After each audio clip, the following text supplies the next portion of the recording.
The Community Action Poverty Simulation will open your mind to truly understand the dynamic of living in poverty, working yet being poor, and raising a family in poverty. During a simulation, participants role-play the lives of low-income families, from single parents trying to care for their children to senior citizens trying to maintain their self-sufficiency on Social Security. The task of each family is to provide food, shelter, and other basic necessities during the simulation while interacting with various community resources. While this experience uses play money and other props, this is not a game. The statistics and situations created for CAPS are real, based on real-life experiences.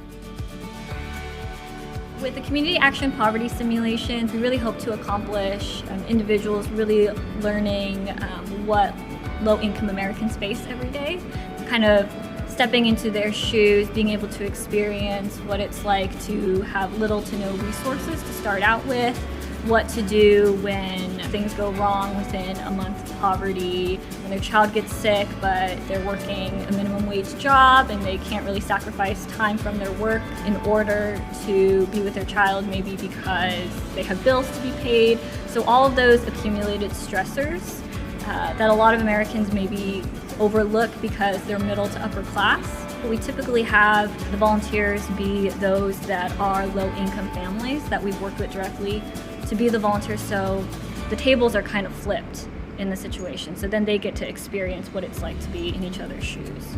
Because sometimes some of those individuals have never experienced anything like that. They've always been middle or higher class, and to have them have that reversed and they can feel that firsthand, I think is very eye-opening for them. You don't realize your privilege until you don't have those opportunities compared to the next person. Little pieces of paper would come our way and that would worsen our situation, which is not what we needed at all. And those pieces of paper represent, real life events is the thing. So you can't always control, when your kid gets sick and you have to stay home with them. Well, if you're home, you can't go to work now, and you don't go to work, you don't get paid for that. And so everything just kind of piled up, and we literally had a stack of just like bad news and misfortunes that we had to kind of prioritize, but we couldn't get through all in one day. And once we start asking everybody the questions and they start expressing their frustration, then we kind of point out that's the whole purpose of the simulation, so you guys understand that they are doing their best some days, even though people may think they're not doing anything to try to better their situation. They just have so much against them. I don't come from a nonprofit like a lot of the people here, so I'm not as used to working with people in this situation as some others here, so probably just a lot of the assistance that they needed. I didn't even know what half of these tables were supposed to be doing, so the lack of knowledge of assistance was difficult, but I didn't have time to figure that out sometimes because I had overdue bills that I needed to pay.